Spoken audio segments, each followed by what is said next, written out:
para po sa kauna-unahang preaching. First preaching para sa 2017. At ang ating pong nais papurihan sa Diyos, ang sarap isipin, na unang araw ng taon, nasa church tayo. Amen?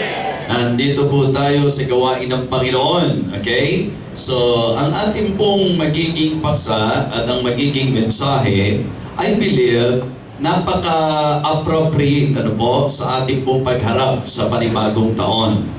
Ang mensahe ko po, ang title, How to Keep Going. Amen. How to keep going. Maybe, katulad ng karamihan sa nakalipas na taon, diba? Mga trying times, diba? Mga dumaan tayo sa mga pagsubok, mga sandali na parang gusto nating bumigay, gusto nating bumitaw, panahon na parang ang pakiramdam natin, napapagod po tayo, o kaya posible rin po na dumating tayo doon sa point na parang naging routine and mechanical na lang ang mga ginagawa po natin. Okay? Parang posible rin na nakaranas tayo na ang pakiramdam natin sa sarili natin parang wala rin. Parang lack of motivations. Diba? Mga expectations na hindi na-meet. Mga bagay o karanasan na parang katulad ng sinasabi ng mga pumasok na kadhapo sa isang simpleng tula na ibinigay ko po kanina, parang alam niyo po yun, marami pong mga puposibleng magawa ang dyablo para tayo po ay kanyang discourage, para dumating tayo doon sa point na talagang gusto nating i-justify na para bang reasonable and justifiable for us to quit and not to go on.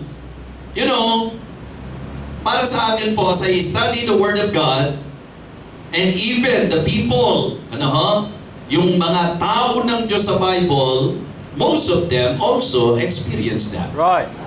Ibig sabihin po, yung magkaroon ng ganong pag-iisip, yung ganong mga sitwasyon, kalagayan sa buhay, mga tagpo na parang ang hirap ng labanan, mga kapatid, I can say na napakarami pong tao sa Bible na nakaranas niya.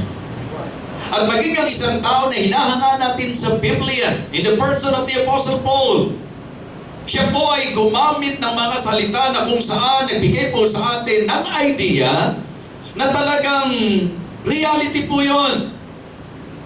Mga talatang nagiging inspirasyon po natin, but actually po sa kanya, sa mga panahong ito'y kanyang sinasabi, mga nagbibigay ng idea sa atin na ibig sabihin, tumaan din po siya sa mga mabibigat na sitwasyon at laban sa buhay. At maring ngayon, nakahambang na kayo sa A1 ng 2017, posible rin po na parang hindi mo alam, para bang gusto mo ngayong magsimulang muli. Diba? Pero ang tanong mo, where do I begin? Right. Saan pa ako dapat magsimula? And how?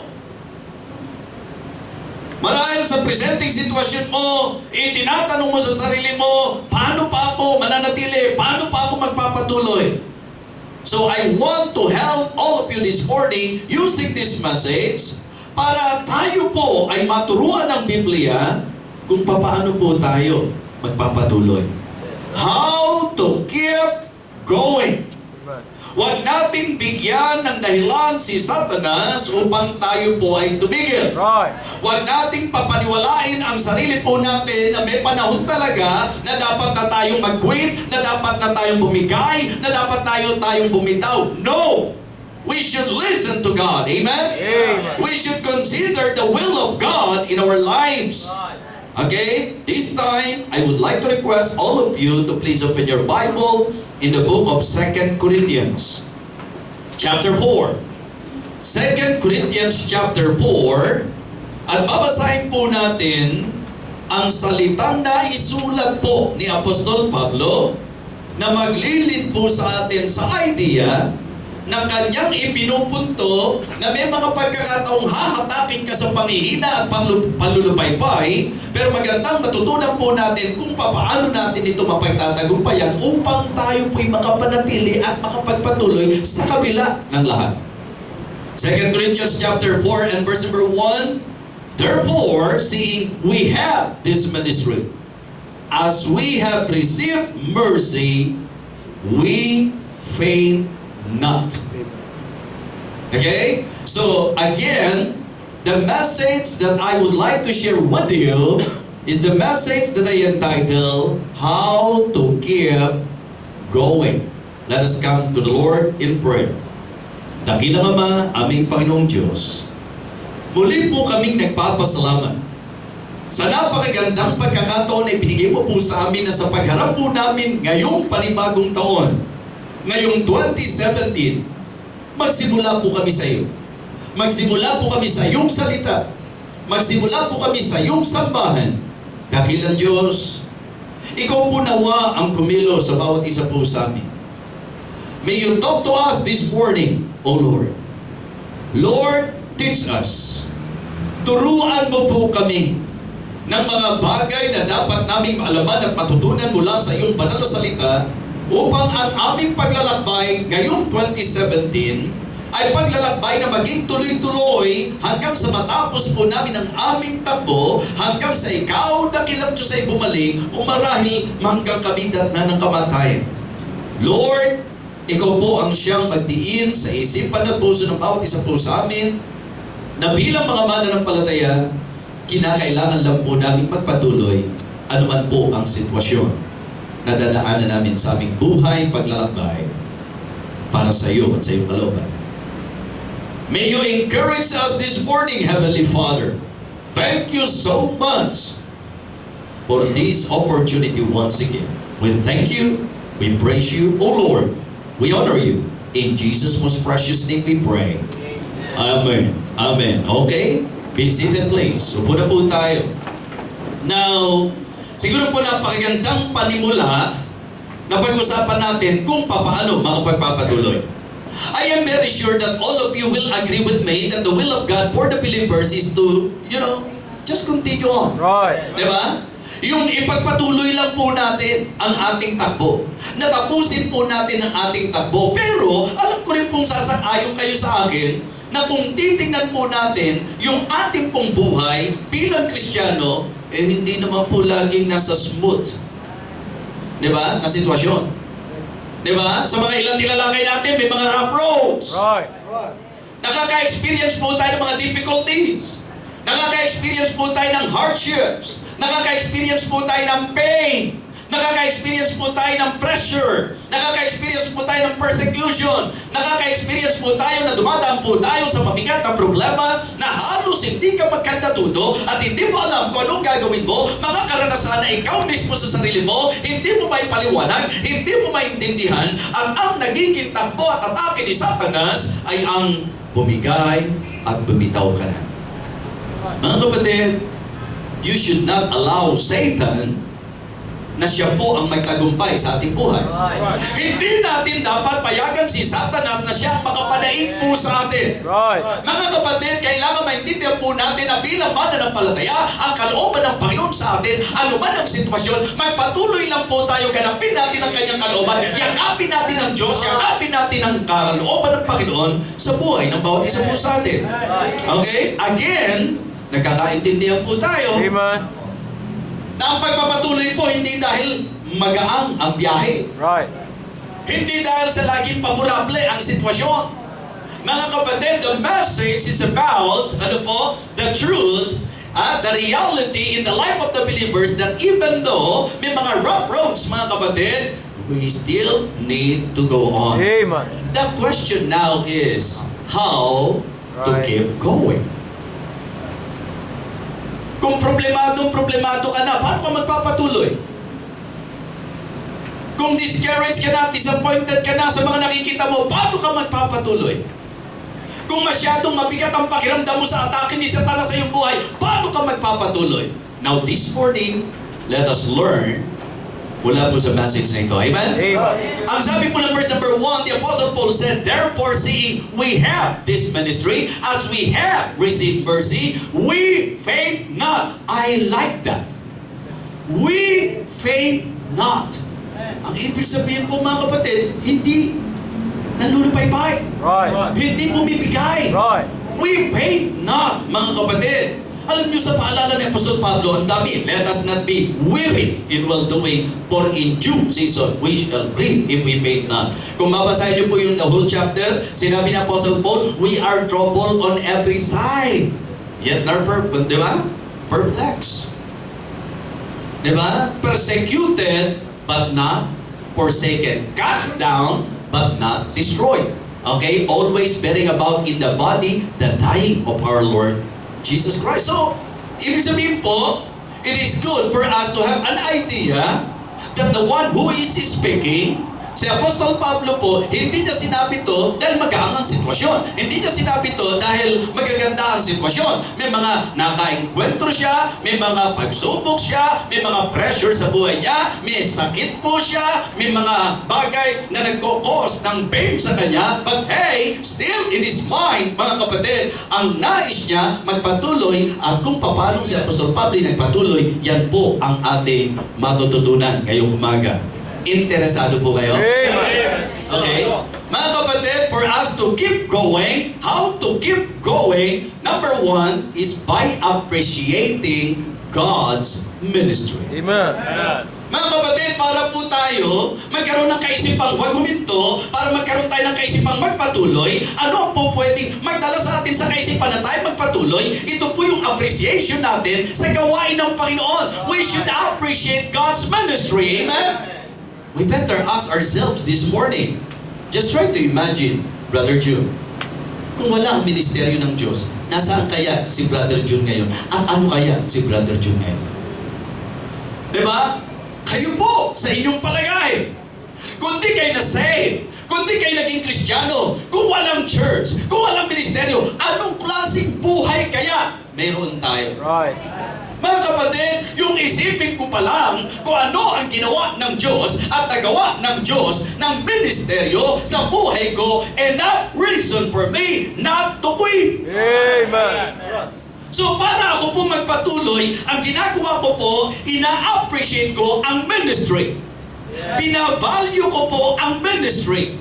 Tinetreasure ko po ang ministry. Mga kapatid, we need to appreciate God's ministry. Amen. Kapag ka po ang pinag-usapan, yung dahilan kung bakit po ang daming mga miyembro ngayon na ang daling nawawala, kasi po, nasa paraan niya ng pagtanaw mo sa ministry. Right.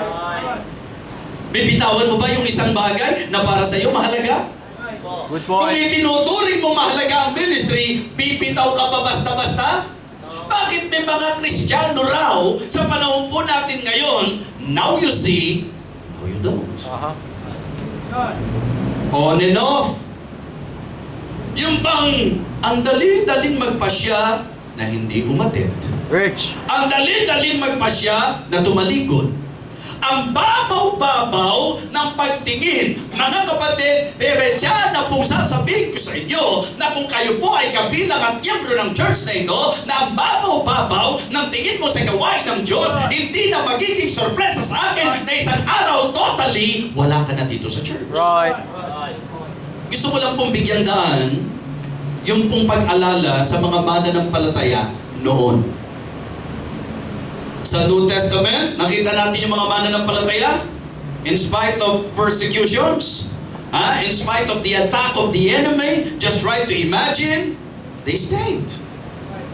Di ba? Yung mga persecution na inabot nila, pinagbababato po sila, tinutugis po sila, sinasaktan po sila, pero mga kapatid, palibasa, na-appreciate nila ang gawain ng Panginoon. They love the ministry, they love the Lord, they love the Word. Because of that, mga kapatid, kahit ang punto ng kamatayan, hindi nila katatakutan, yayakapin nila ang gawain ng Diyos. Amen. Mga kapatid, tatanong ko lang po sa inyo, ano ba nagawa ng church sa buhay ninyo?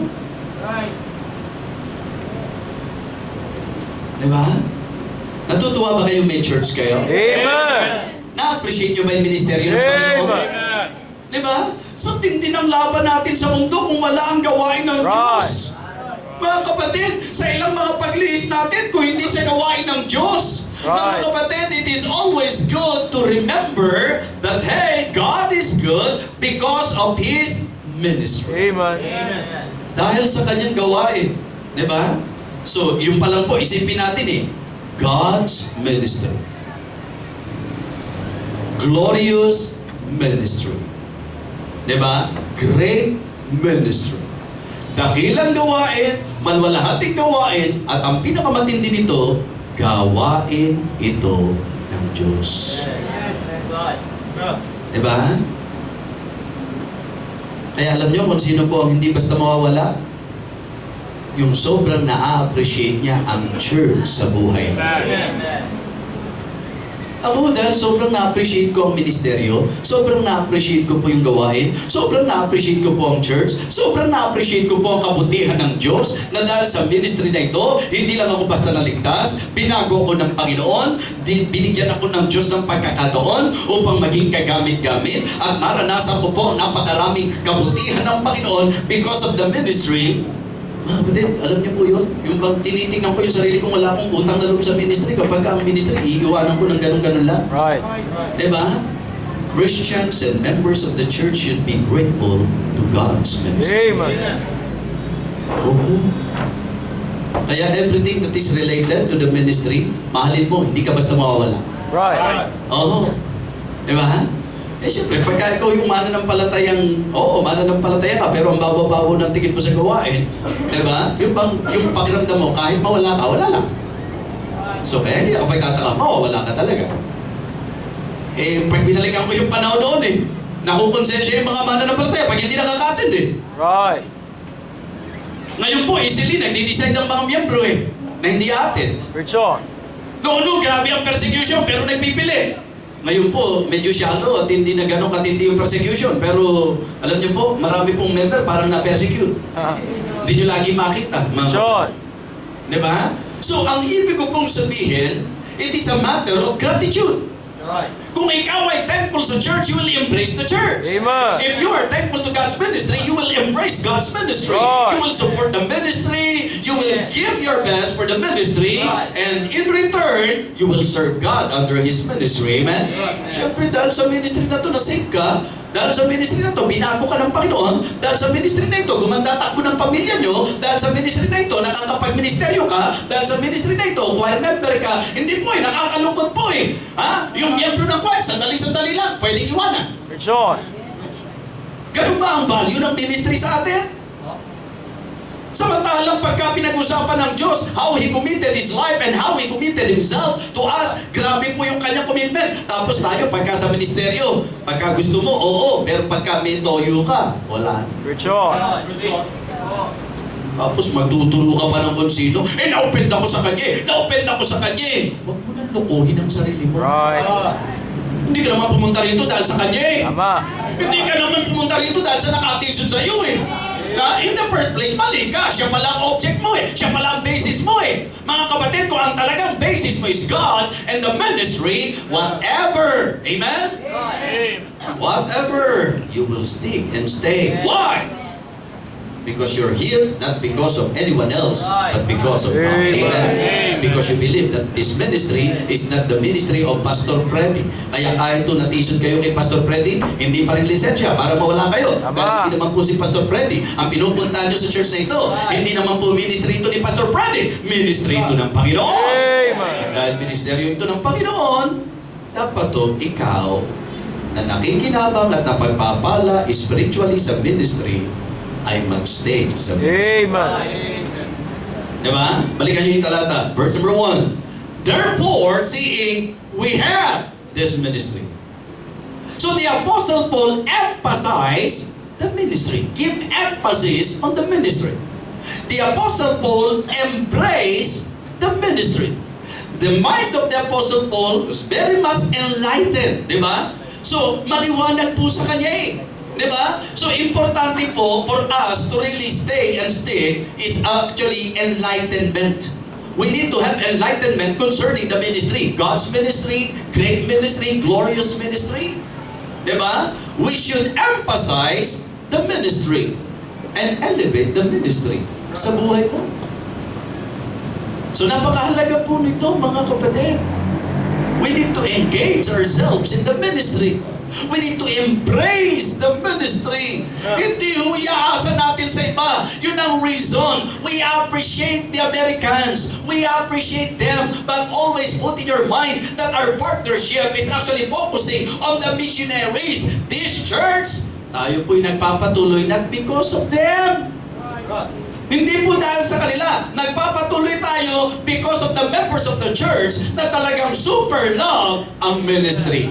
Na na-appreciate ang ministry. Amen? That is the reason why kahit to ako, sobrang na-appreciate ako. Pag nakikita ko po, na-appreciate ko. Pag nakikita ko yung mga miyembro, kung gaano na na-appreciate ang gawa ng Diyos. Amen. Diba? Kapatid, ano lang po ito? Parang leading para sa mahalagang pag-iisip. Subukan mong isipin na aalis ka sa ministry. Paano mo nakikita yung sarili mo? Diba? Just try to use your imagination now. Kung ikaw ay aalis at titigil at hinto at bibitaw at bibigay, mga kapatid, imagine yourself na wala ka sa ministry. Right. Isipin mo yung sarili mo na wala ka sa church. Anong klaseng buhay kaya meron? May pagmamalaki mo ba ang buhay mo matapos kang umalis? Pagka ba nawala ka sa church, nakikita mo yung sarili mo na mas magiging mabuting tao ka, mas magiging maka-Diyos ka, mas magiging useful ka. Nakikita mo ba yung sarili mong gano'n? Then, huwag loobin ng Diyos na ako'y mawala sa ministry. Because I really appreciate the ministry. Diba? How to keep going? Number one, let us appreciate God's ministry. Number two, let us acknowledge God's mercies. Amen. Amen. Balikan niyo po yung talata. Therefore, seeing we have this ministry, ano kasunod? As we have received mercy, we faint not. Bago po sinabing we faint not, sinabi po na, as we have received mercy. Habag ng Diyos ang dahilan kung bakit tayo nakapagpapatuloy. Kung kayo po'y observant in our scripture reading, Psalm 136, laging ang lundo, for His mercy endureth forever. For His mercy endureth forever. For His mercy endureth forever. In lamentation, it is of the Lord's mercies that we are not consumed. Mga kapatid, if not of the mercies of God, I believe we are all already Right. consumed. Amen.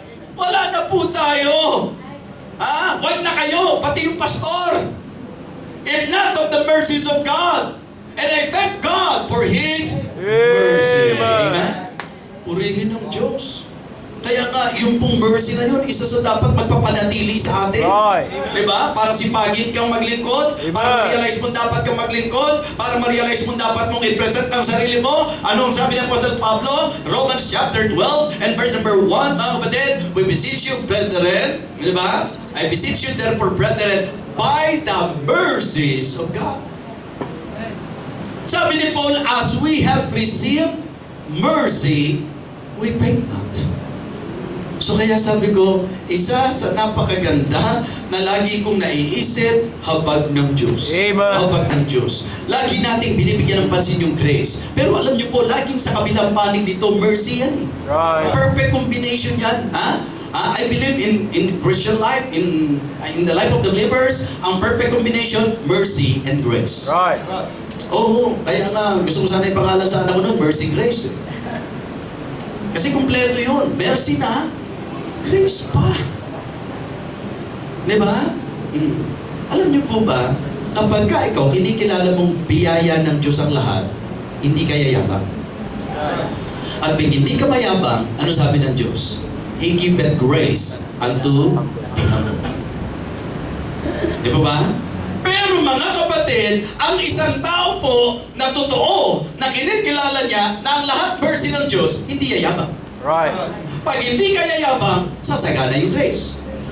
Nakakasunod po kayo? Amen. Hindi po ba ang sabi ng Bible, He giveth grace unto the humble. He resisted the proud, but giveth grace unto the humble. So meaning, ang entitled sa grace, yung humble. Right. Diba? At para ako maging humble, I need to acknowledge in my life, God's Amen. mercies.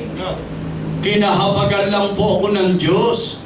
Kaya hindi ako pupunta sa impyerno, hindi dahil mabait ako. Kaya hindi ako pupunta sa impyerno, hindi dahil magaling ako. Hindi ako kaya pupunta doon sa hindi ako pupunta sa impyerno dahil sa mga pinagagawa ko, mga kapatid. Kaya hindi ako pupunta sa impyerno, kinahabagan ako ng Diyos. Amen? Not of works of righteousness which we have done, but according to His mercy, He saved us. Yun po ang sabi ng Titus chapter 3 and verse number 5. Siguro maganda basahin ninyo para mas ma-appreciate ninyo. Titus chapter 3, verse number 5. Sabay-sabay, ready, begin. Not of works, by works of righteousness, which we have done, but according to His mercy, He saved us by the washing of the regeneration and renewing of the Holy Ghost. Okay? 1 Timothy chapter 1, verse number 12, 13 hanggang 15. Sige po. Bagong taon na ngayon. Matuto na tayong magbasa. Amen? Amen. Ha? Okay. At pagka tayo nagbasa ng salita ng Diyos, medyo basahin po natin na inuunawa natin at damang-dama po natin. Alright? Here is the man, the Apostle Paul. In verse number 12, ano po ang sabi niya?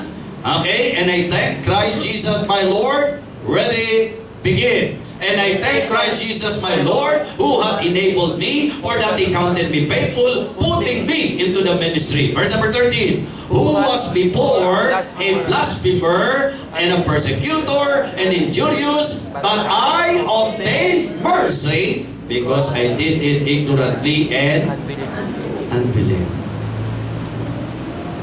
Mga kapatid, sabi ni Paul, therefore, diba? Seeing we have this ministry, as we have received mercy, we faint not.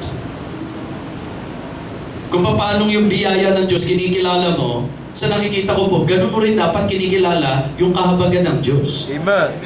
Alam niyo po ba mga kapatid, na kung tayo po isisintensya ng Diyos na no mercy, yung aalisin mo yung mercy, sabi nga ng Lamentation, consumed na tayo. Yung idea po ng consume, lipol. Ibig sabihin, nalipol na po tayo, mga kapatid. Ha? But again, it is of the Lord's mercies that we're not consumed. For you to better appreciate what I am saying, okay, Lamentation chapter 3, please. Verse number 20. Lamentation chapter 3.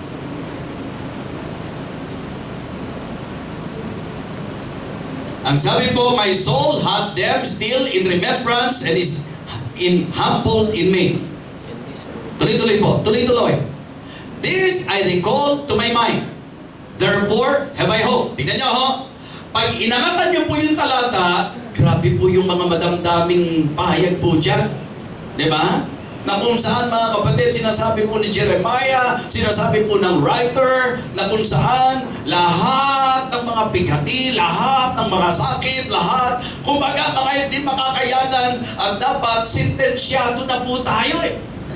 Pero nung sabi niya, ito naisip ko, this I recall to my mind, therefore have I hope. Ano yun? Verse 22. Sabay-sabay, ready, begin. It is of the Lord's mercies that we are not consumed. Because His compassions fail not. They are new every morning. Great is Thy faithfulness. Amen? Mga kapatid, mga minamahal, iniisip ko po na sa buhay ko, kung hindi ako kinahabagan ng Diyos, ligtas ba ako? Kung hindi ako kinahabagan ng Diyos, mga kapatid, sa mga kapalpakan, I use the word kapalpakan, mga mali po natin, mga pag-iwas natin, mga pagsalangsang natin, kung bawat pagkakataon na tayo po'y nagkakamali, sisintensya tayo ng Panginoon, tapos na tayong lahat, wala na tayong lahat, consumed na tayong lahat, but we should praise God because our God is a merciful God. And the Bible says, and His mercy endureth forever. Amen? New every morning. Wow. Ang sarap po na laging may available mercy sa Panginoon. At bago tuwing umaga. Ha? Paano yan? Kung hindi mayaman sa kahabagan ng Diyos, kung naubos mo na ngayong araw na to, paano na bukas? Di ba? Kung tayo po iniskura ng Diyos sa napakaraming lihis natin noong 2016, abot pa kaya tayo ng 2017? But hey, 2017 na ngayon! January 1, 2017, amen? Nakatawid tayo mula po doon sa 2016 na kung saan, alam mong maraming pagkakataon, binigo mo ang Panginoon, maraming pagkakataon nadapa ka din, maraming pagkakataon nalihis ka, maraming pagkakataon nasaktan mo siya, maraming pagkakataon hindi mo siya nasunod, pero dahil kinakahabagan tayo ng Panginoon, heto pa rin po tayo. Hindi po nakukonsinti ang habag ng Diyos, kundi binibigyan tayo ng pagkakataon na sa mercies ng Panginoon, tayo po'y mabuhay ng naaayon sa kanyang kalooban. At tayo po'y magpatuloy at huwag pumigay. Amen? How to keep going? Appreciate God's ministry. Acknowledge God's mercies. How to keep going? Apply God's messages. Amen? Amen. Para tayo magpatuloy, para tayo manatili, let us apply the messages. Meaning, 2016, mga kapatid, nakailang preaching kaya tayo noong 2016? Depende sa atin mo yan. Diba? Pero yung kompleto po, diba? Kaya sana ngayong bagong taon, medyo i-improve na natin yung pag-attend natin. Amen. Mas maraming mensahe, mas maraming bala. Right. Mas maraming mensahe, mas maraming kalasag. Mas maraming mensahe, mas maraming pagkukunan ng lakas. Right. Alam niyo yung biruan noon? Kapag ka po, halimbawa yung anak ko nagtatanong, Daddy, ano ba sagot dito sa, halimbawa, mathematics yan? Ako, anak, absent ako nung tinuro ng teacher yan. Diba? Absent daw siya nung tinuro ni ma'am. Yun po yun pagka hindi alam. Gaano kaya ang karaming Kristiyano ngayon na kung i-apply nyo sa church at mag-uusap tayo tungkol sa Christian life. Bakit ganun? Bakit hanggang ngayon hindi mo pa rin alam yung tungkol sa giving? Bakit hanggang ngayon hindi mo pa rin, di ba? Bakit? Absent ako nun nung ipinrits ni. Yung pastor nyo pa naman, bihirang-bihirang mag-preach ng ganyan. Pagkalan talaga leading, ano ho? Di ba, sana kung ang church ay natinan mo, linggo-linggo, yun ang preaching. Kahit na-absent ka rin isang beses, di ba? Dahil yun ang laging leading sa kanya, di ba? Yun ang laging leading, puro giving, mga kapatid. Kamusta po tayo? Paano ka magpapatuloy kung hindi mo naman i-apply yung mga mensaheng naririnig mo? Right. Diba? Be ye doers of the word. Be ye doers of the word and not hearers only, deceiving your own selves. So yung mga preaching, mga kapatid, yun po ang kinakailangan natin. Yung mga preaching na narinig natin, ito po ay i-apply natin sa ating buhay. Hindi ba sinasabi ko po na napakaganda po na sa buhay natin, ito ang importante sa message.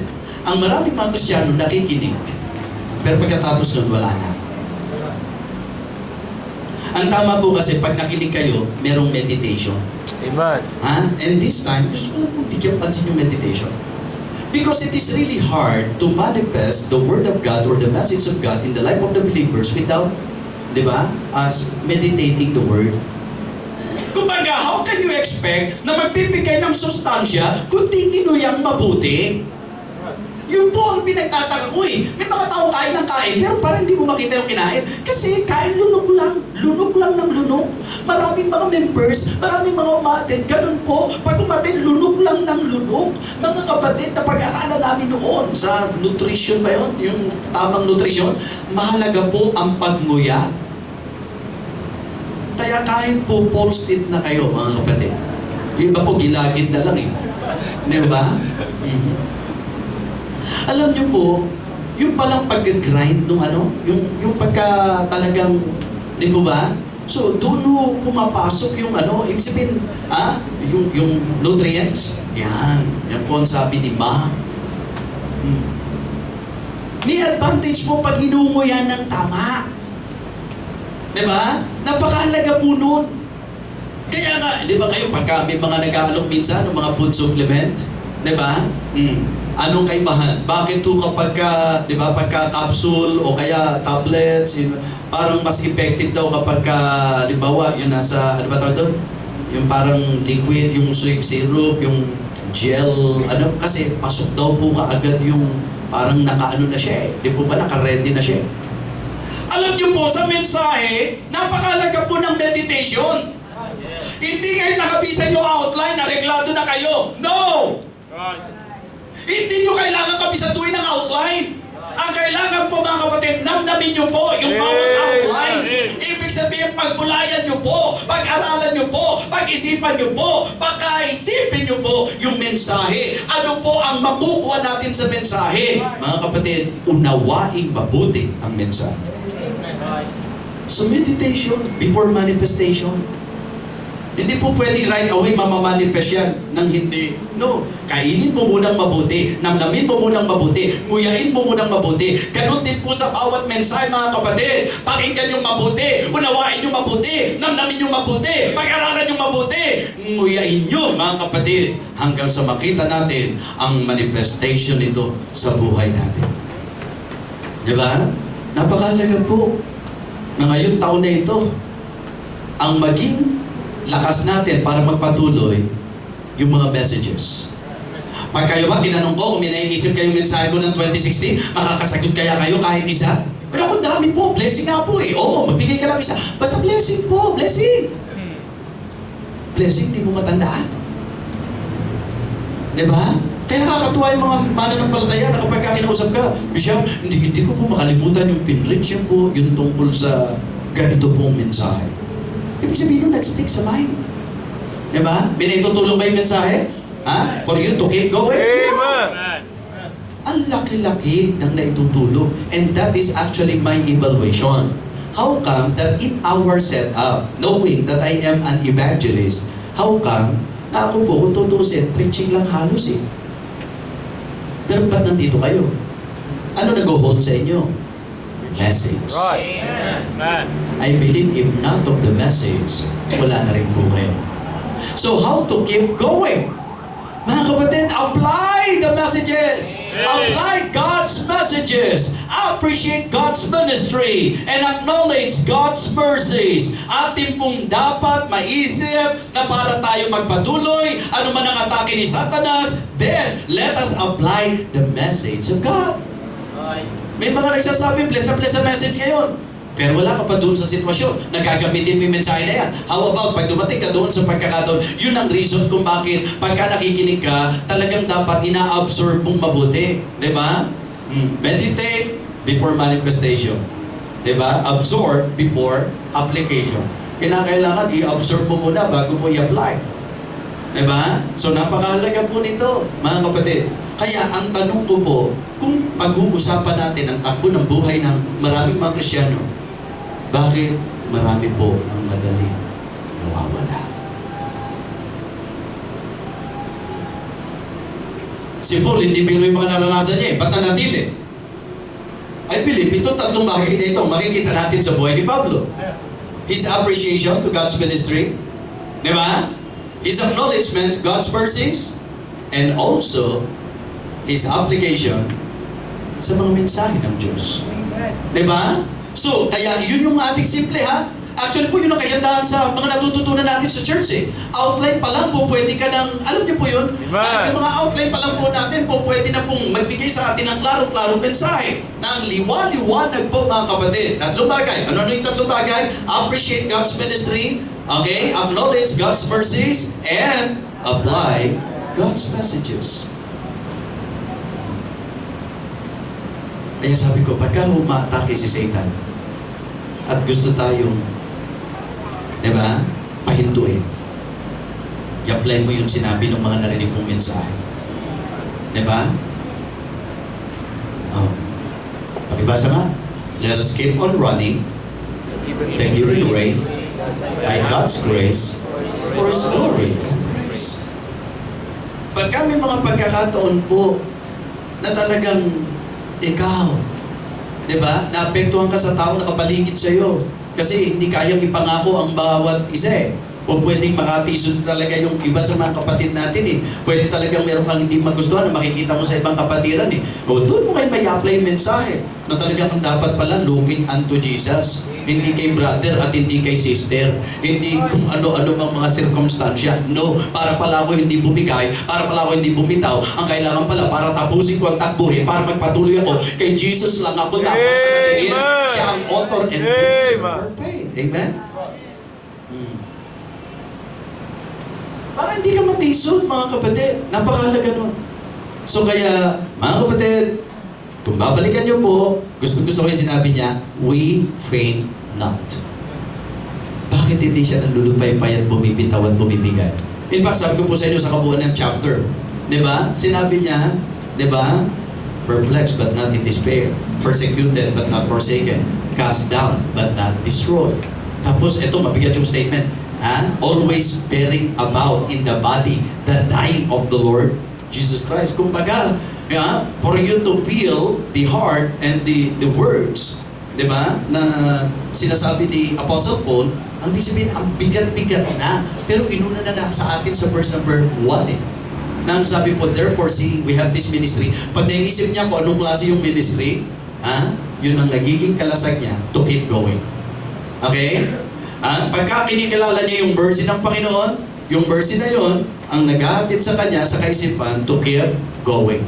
And then, in applying the message, yun po ang magiging resulta, you will surely keep going. How to keep going? Malinaw. Appreciate God's ministry. Na-appreciate niyo po yung church? Amen. Nakita niyo po nagawa ng ministry sa buhay niyo? Amen. Naisip niyo po ba kung paanong kanyang kasaya ang buhay niyo ngayon? Kung gaano kayo ka-healthy bilang Kristiyano? Naisip niyo ba na dahil sa ministry yan?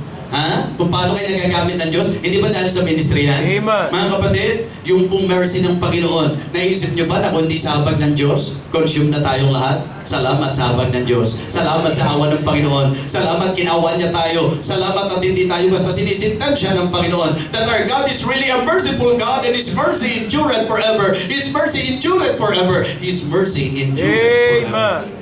Sa lahat ng talata halos inilagay ng Psalm 136 Laging ang paglulundo at ang diin. His mercy endureth forever. His mercy endureth forever. Pwede kang hindi bumigay. Pwede kang hindi bumitaw. Why? Because His mercy endureth Amen. forever.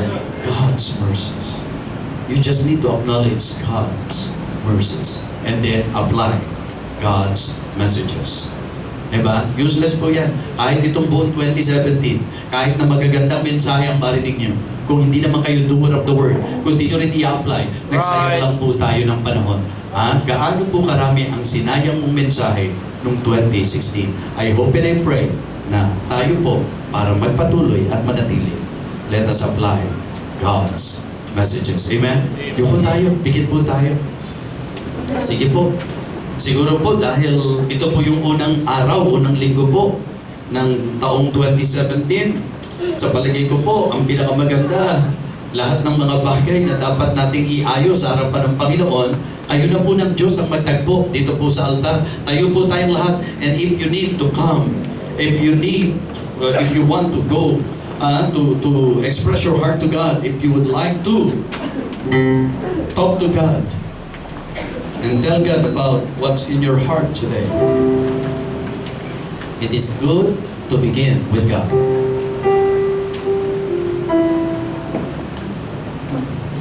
Sana po sa paglapit natin, yun ang umiikot sa ating pong kaisipan, yung mensahe.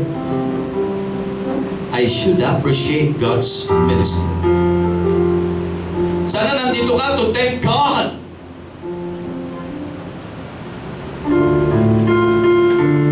Kapatid, iiwanan mo ministry, anong mangyayari sa'yo? Lalayo ka sa church, anong mangyayari sa'yo? Titigil ka, saan ka makakarating? You should appreciate God's ministry. You should always thank God for your church. Harapin natin ang totoo. I, for one, can say that if not of God's ministry, palagay ko po, wasak na rin at sira na rin ang buhay ko, as in sirang-sira. Ngayon at least, kahit na dumarating doon sa point na nalilihis pa rin tayo, nagkakamali pa rin tayo, pwede pa rin po tayo magpagpatuloy sapagkat may hawag ang Diyos. Hindi para konsintin tayo sa mali at masama. Hindi po, mga kapatid. Yung hawag ng Diyos, hindi pa konsinti po yan. Yan ay pagbibigay sa atin ng pagkakataon to do what is right. Just try to imagine if not of the mercies of God. Siguro ito yung magandang time, mag-isip-isip ka. Isipin mo kapatid, kung hindi ka kinahawagan ng Diyos, naaalala mo yung mga pinagagawa mo? Naalala mo yung mga kapalpagan sa buhay natin? Naalala mo yung mga paglihis mo? Naiisip mo ba na kung sentensyado ka kaagad, doon pa lang tapos na po tayo? Pero bakit nandito pa rin po tayo? Why? Because of the kind of God na meron po tayo. That He really is a merciful God. How to keep going? Acknowledge God's mercies and apply God's messages. Mga kapatid, unawaan niyo itong mabuting sasabihin ko. Aanuhin mo ang pakikinig ng mga mensahe kung wala ka rin lang namang plano na i-apply mo kung ano ang iyong maririnig. Titibay ka, tatatag ka kapag ka na i-apply mo. Yun mo yung mag-motivate sa'yo na magpatuloy lang kahit ano ang maranasan mo. Hindi biro yung mga naranasan ni Apostol Pablo pero ang lakas niya at ang kalasan niya, yung aplikasyon doon sa mga mensahe, sa salita ng Diyos. Purihin ang Panginoon. Sige po, a good chance and time for us to make things right before God this morning. Our loving God, our gracious Father, thank you so much for talking to us this morning. We really appreciate you, Lord. You are indeed a merciful God. Thank you for the ministry. Thank you for your mercy. Thank you for the messages, oh God. Lord, may this message serve as an inspiration to all of us. May this message challenge us this morning, oh God. Napakasarap po na may salita ng Diyos na kino-confront kami, na china-challenge kami at kino-comfort kami, Panginoon. May you continue to use your messages to strengthen us and to challenge us, oh God. Lord, nandito kami sa harapan, una para po humingi ng tawad sa lahat ng mga naging paglihis po namin sa buhay. Sa mga panahong kami po'y nakakasuway, Panginoon. Sa mga pagkakataong ikaw ay aming nasaktan at nasugatan. Nandito kami sa harap ng ilang Diyos para po kilalanin ang iyong kahabagan sa aming mga buhay. Sapagkat sinasabi mo po, that whoso confesseth and forsaketh them, they have mercy. Lord, thank you for being a merciful God to us. Forgive us, O Lord. Forgive us. Nawa itong mercy na ito ang mag-motivate din sa amin to serve you, to submit to you, Heavenly Father. Lord, thank you for this ministry. Thank you sa Living Water Baptist Church. Thank you po sapagkat ito po nagiging kalasag namin sa aming pong pagharap sa buhay at sa mga laban sa buhay. Purihin ka, O Diyos. Luwalhatian ka. Nawa itong unang mensaheng ito namin napakinggan ay maging kalasag namin, Panginoon, sa pagharap sa laban sa 2017. At nawa itong mensaheng ito ang siyang nagbunsod rin po sa amin to always thank you, Heavenly Father, and for us to embrace the ministry. Praise the ministry of God. Lord, kung ano man ang inilapit ng iyong mga anak ayon sa sinseridad, nawa ito po ay papagyamanin mo sa aming mga puso. Salamat po for another year. Salamat sa lahat ng blessing. Salamat sa lahat ng mga learnings. Salamat sa pagpapalakas. Salamat sa pagtuturo. Salamat sa pagsuwa. Salamat po, Diyos. Purihin ka, dakilain ka. Sa iyo po namin tinitiwala ang taong ito na aming lalakbay muli. Lagi mo kaming samahan ayon sa iyong pangako. Ito po aming panalangin. Sa pangalan po ng aming Panginoong Jesus. Amen. Amen. Amen. Praise the Lord. Amen. Are you blessed? Are you blessed? Praise the Lord. Amen.